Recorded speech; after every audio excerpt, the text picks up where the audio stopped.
Welcome to the Deep Dive. Today we're taking a close look at Applied Behaviour Analysis, or ABA. It's pretty much the most common intervention for autism you'll find in the United States. Absolutely. If you're exploring autism support, ABA is almost certainly something you've encountered, probably quite a bit. Exactly. So for this deep dive, we've gathered quite a range of sources: personal accounts, policy docs, market analysis. Right. All trying to get at this core question. Why is ABA so dominant? Why is it seen as the main therapy for autism here in the U.S.? And we know you, our listener, want that deep understanding, but you also want it efficiently. So that's our goal. Unpack the forces behind ABA's rise, find some maybe surprising insights without getting totally bogged down in jargon. Sounds good. Okay, so let's just jump right in. Where did ABA's connection to autism actually begin? Well, the foundations are actually older, back in the 1930s with B.F. Skinner and operant conditioning.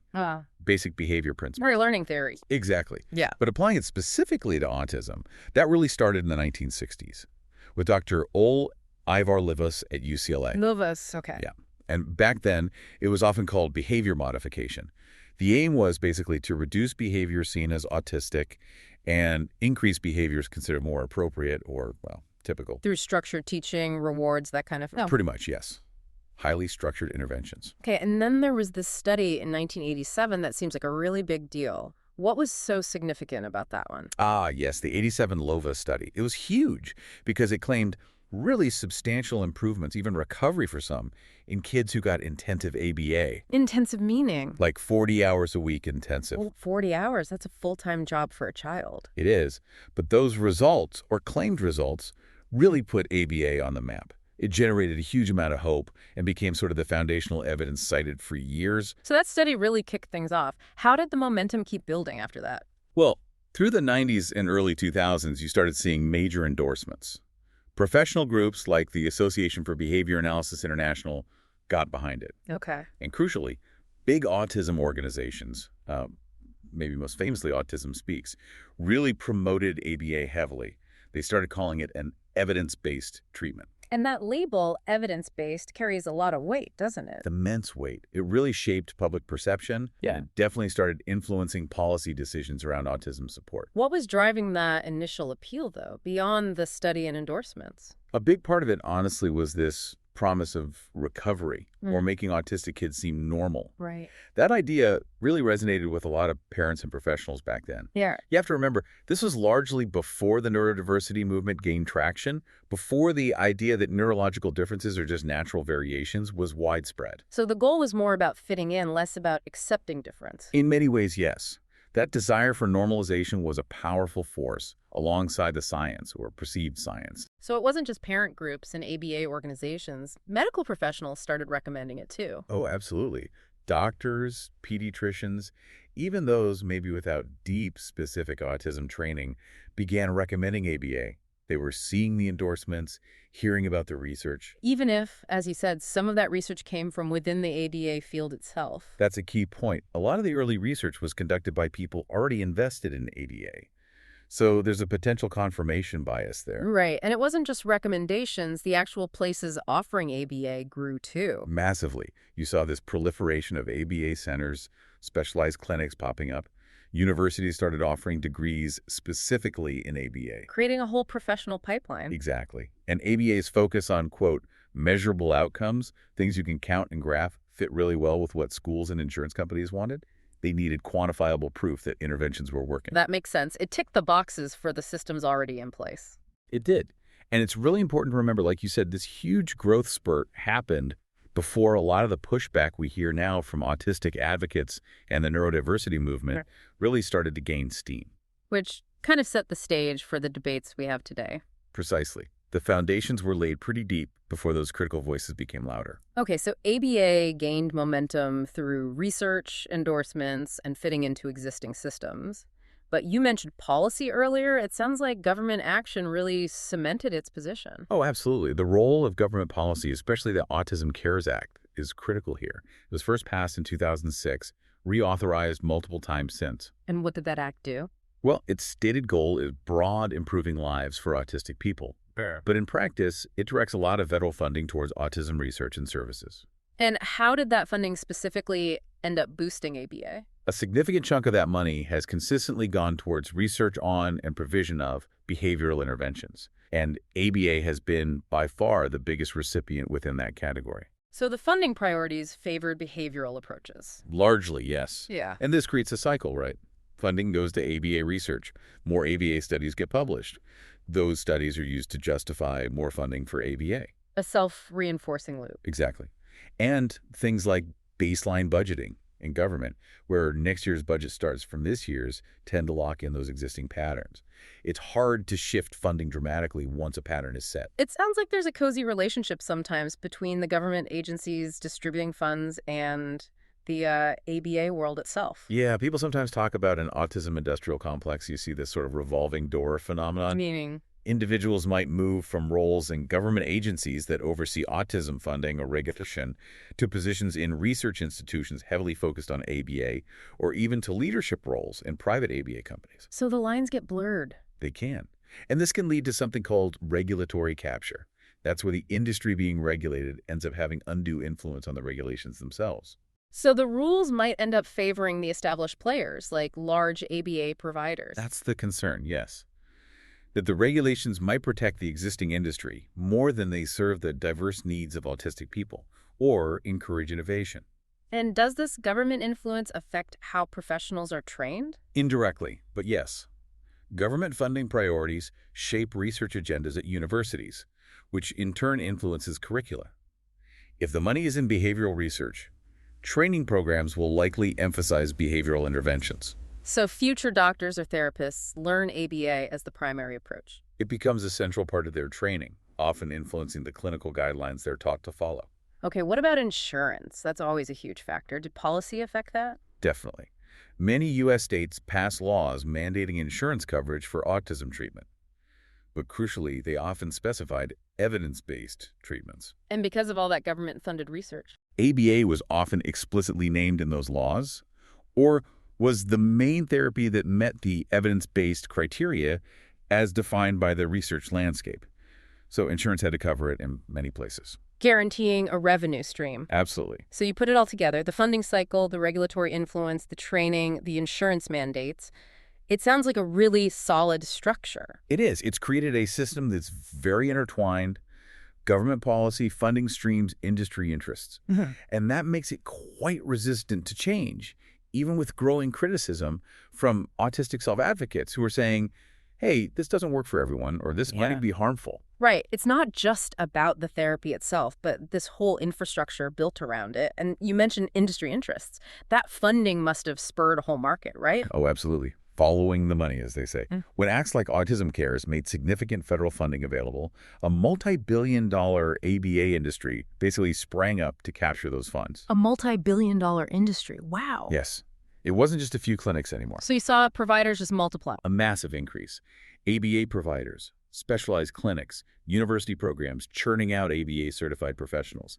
The certification boards themselves, like the BACB. The Behavior Analyst Certification Board. Right. It was this rapid expansion, really fueled by the availability of government funding and those insurance mandates we just talked about. And these new organizations, the boards and associations, they must have gained a lot of influence. Huge influence. Organizations like the BACB or ABAI, they hold significant sway over their members through certification, ethical guidelines, continuing education, and they influence the broader conversation about autism.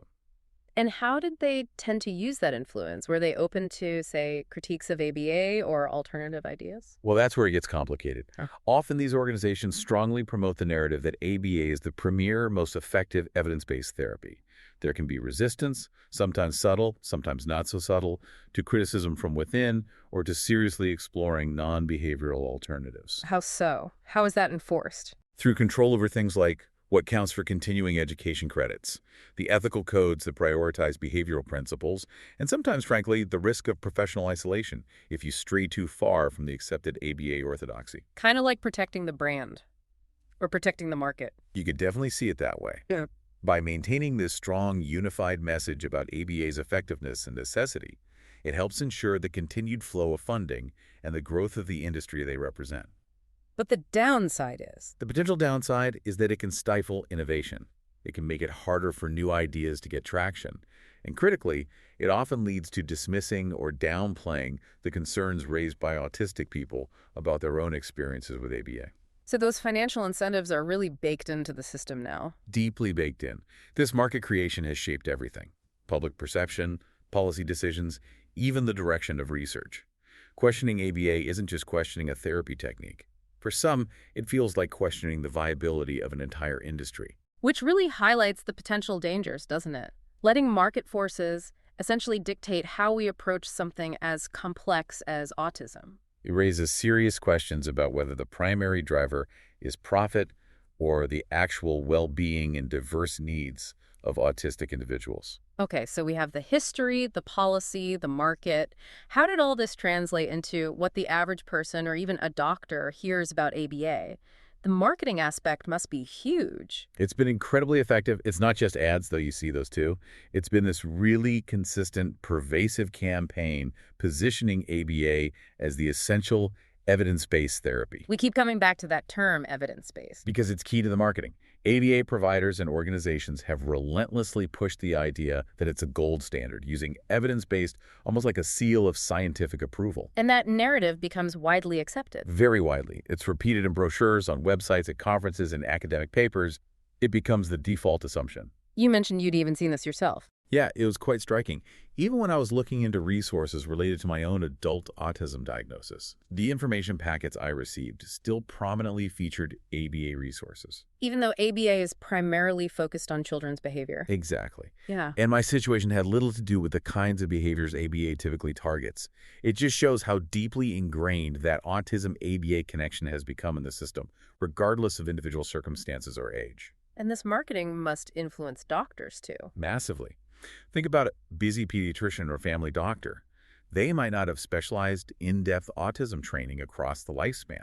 They see the guidelines, they see the literature dominated by ABA. So they recommend what they know, or what seems to be the standard. Precisely. They default to recommending ABA because it's presented everywhere as the main evidence-based option.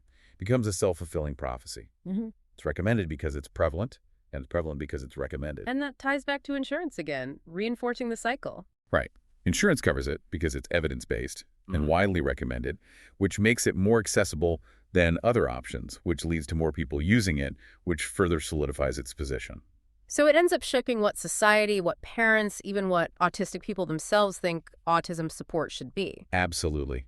There can be immense pressure, spoken or unspoken, for parents to put their child in ABA or for individuals to seek it out because it's marketed as the right thing to do, the proven path. Yeah. Even if other approaches might actually be a much better fit for that specific person's needs or values. It really screams for a more nuanced approach, doesn't it? Recognizing the sheer diversity within autism. Exactly. One size definitely does not fit all. Okay, let's dig into that evidence-based label a bit more. You've hinted that the evidence might not be as straightforward as the marketing suggests. Right.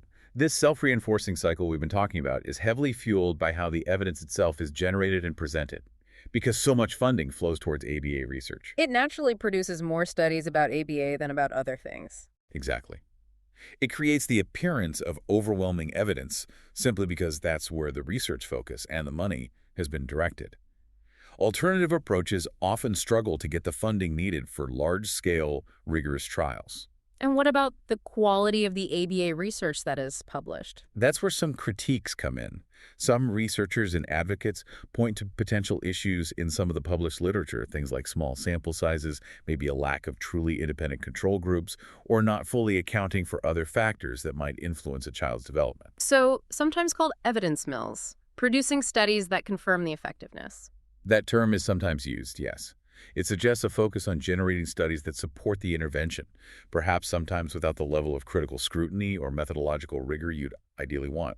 Now, that's not to say all ABA research is flawed, of course not. But there are valid questions about the overall body of evidence and its interpretation. And you mentioned the definition of evidence-based itself might be part of the issue. There's an argument that, particularly in the U.S. context around autism interventions, the term evidence-based has been applied quite broadly. Perhaps more broadly than in some other fields. Meaning studies that might have limitations are still counted towards that evidence base. Potentially, yes. It allows proponents to claim a very strong evidence base, even if some of the underlying research warrants a more cautious interpretation, or requires more independent replication. And then this evidence, whatever its nuances, gets used to keep the cycle going. Precisely. It's used to justify more funding, to support insurance mandates, to inform policy decisions. Grant proposals highlight it, clinics market it.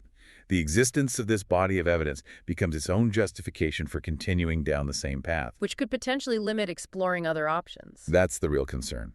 Not only does it skew the research landscape, but it might ultimately harm autistic individuals by limiting the development and availability of a wider range of supports that could potentially be more suitable, more respectful, and more effective for them long term. This focus on ABA, primarily developed for children, seems to leave a huge gap when it comes to autistic adults. What's the impact there? It's a massive gap and hugely problematic. Autism is lifelong, right? It doesn't magically disappear at 18. Yet the overwhelming focus of funding, research, and services remains on children. So what happens when autistic people become adults? What support is there? Honestly, for many, it feels like falling off a cliff. They enter what you could call a support desert. The few services that are available for adults are often just kind of watered down or slightly adapted versions of the therapies designed for kids. Which must feel pretty infantilizing. Exactly. It often fails to respect their autonomy, their adult experiences, and their unique needs, which are very different from a child's needs. And it ignores the challenges of navigating an adult world, work, relationships, independent living that wasn't built with neurodiversity in mind. Because autism impacts so much more than just surface behaviors, right? Absolutely. The fixation on behavior modification, which is central to traditional ABA, misses the bigger picture. Autism affects sensory processing, executive function, how you think, how you communicate, social understanding, mental health. Things that require different kinds of support. Totally different kinds. Adults might need help with workplace accommodations, strategies for managing sensory overload in busy environments, support with planning and organizing daily life, navigating complex social dynamics, or accessing mental health care that understands autism. Not just behavior plans. You mentioned the UK's Buckland Review offered a different perspective. Yes, it's a really interesting contrast. That review specifically asked autistic adults what they needed and wanted. And the answers weren't primarily about therapy. They were about things like supportive housing, access to meaningful employment, and crucially, the right to a life with dignity and respect. A focus on quality of life and community integration rather than just intervention. Precisely. It highlights how different the priorities can be when you actually center autistic voices, compared to the ABA-dominated model prevalent in the U.S. So specific adult needs might include things like help finding a job, or managing finances, or dealing with anxiety. Yes, all of those. Support navigating social situations at work or university, help getting accommodations, tools for executive function challenges like planning or time management, and very importantly, support for co-occurring mental health conditions like anxiety and depression, which are incredibly common but often poorly addressed in standard autism services. And if that appropriate adult support isn't there, what are the consequences? They can be severe. Higher rates of unemployment or underemployment, social isolation, housing instability, mental health crises, burnout, significantly reduced quality of life. It's often compounded by this lingering societal idea that autism is just a childhood thing. So we really need a fundamental shift. A huge shift towards a lifespan approach that looks beyond just childhood behaviors and focuses on supporting autistic individuals in achieving quality of life, independence on their own terms, and meaningful inclusion in their communities throughout their entire lives. It feels like there's another layer here to the broader economic system we're in. How does that play into this picture? That's a really crucial point. The way our current economic system, particularly in the U.S., is structured, this sort of monopoly capitalist framework, it tends to turn everything, even help, into a commodity. A commodity. Meaning? Meaning something bought and sold for profit. In this context, support systems can become industries. And within that, there can be pressure, implicit or explicit, for individuals, including autistic individuals, to somehow justify their worth, often in terms of economic productivity. So interventions might be favored if they seem to lead to more productive citizens in an economic sense. That can definitely be a factor. And it fosters this lucrative autism industry we talked about. Interventions like ABA, which involve ongoing sessions, standardized protocols, and quantifiable metrics, fit very neatly into a business model designed for scalability and profit. And the development and marketing might prioritize that profit potential. It's a risk inherent in the system. Decisions about which interventions get developed, researched, and promoted might be influenced more by their revenue-generating potential than by their actual benefit or alignment with what autistic people truly need or want. Which leads back to potentially overlooking other approaches. Yes. Less easily commodified, supports things like peer support networks, community building, accommodations focused on environmental changes rather than individual change might get less attention because they're less profitable. And critically, the voices of autistic people advocating for these things can get drowned out by the marketing budgets of the large providers. It sounds like it can lead to viewing autistic people themselves differently, too. There's a real danger of viewing autistic individuals not as whole people with inherent worth, but primarily as consumers of services, or as projects to be fixed, or managed to better fit neurotypical expectations and economic demands. It overlooks their strengths, their potential contributions outside of traditional productivity measures. It's worth remembering this specific economic model isn't the only way society could be structured. Absolutely. Our current form of capitalism is actually quite recent in the grand scheme of human history. There are many other ways to organize society and an economy. Models that prioritize community well-being, mutual support, and valuing diversity over pure profit could create a vastly different and potentially much more supportive landscape for neurodivergent individuals. So reimagining support might also involve reimagining the economic context. It might. Moving beyond the constraints of a system that prioritizes profit above all else could open up space for more truly holistic, person-centered, and effective ways of supporting autistic people across their lifespan. Listening to all of this, the history, the policy, the market forces, the impact on adults, it really underscores that things need to change. Urgently, yes. And it's complex, there aren't easy answers. But the need for a shift is undeniable. We have to acknowledge, too, that while some autistic individuals have very high support needs, the current dominant approach, ABA, might be inappropriate or even harmful for many others, perhaps the majority. So the first step is really questioning the status quo, looking critically at what we're doing now. Exactly. We need a really critical reevaluation. Are current practices truly serving autistic people's long-term well-being? What are the ethical implications, especially around compliance and modifying behavior to fit norms? Are we just reinforcing neurotypical standards instead of supporting autistic thriving? These are tough questions. They are. Yeah. But they need to be asked, and we need to look beyond just short-term, observable behavior changes and consider the whole person, their internal experience, their autonomy, their long-term quality of life. And it sounds like the most crucial shift needed is who gets to lead this conversation and shape the future of support. Absolutely fundamental. Autistic voices must be centered.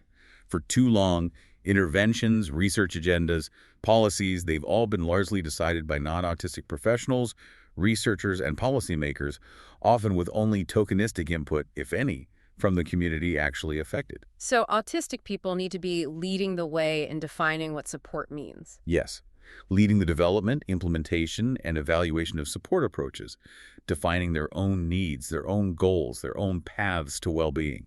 That's a radical shift from the current professional-dominated landscape, but it's absolutely essential for meaningful change. Okay, so as we wrap up this deep dive, what are the main takeaways? If someone's been listening, what should they really hold on to? I think the key thing is understanding that ABA's dominance in the U.S. isn't just because it's inherently superior or the only effective approach. It's the result of this really complex mix. Specific historical moments, government funding priorities that created a cycle, powerful market forces building an industry, and very effective marketing, emphasizing that evidence-based label. And this whole system has often overshadowed other approaches and, crucially, the actual needs and voices of autistic people, especially adults. Exactly. Adults are often left behind, facing a support desert. And the focus remains heavily on behavioral modification, rather than holistic well-being and neurodiversity acceptance. So the call to action is for a fundamental shift. Yes, we desperately need a more nuanced, individualized, person-centered approach, one that respects neurodiversity as a valid way of being, that prioritizes an individual's quality of life, their autonomy, their strengths, their preferences. It means moving beyond this one-size-fits-all behavioral model. It requires challenging the system we've discussed. Definitely. Addressing the funding biases, the market incentives, the regulatory issues, and above all, truly centering autistic voices in every decision about autism support. That's a powerful conclusion. And maybe a final thought for you, our listener, to ponder. Just imagine how different the world of autism support might look if autistic experiences and perspectives were genuinely the driving force behind research, policy, and practice. What if well-being and dignity were the primary goals, not market growth or normalization? Something to think about. Thanks for joining us for this deep dive.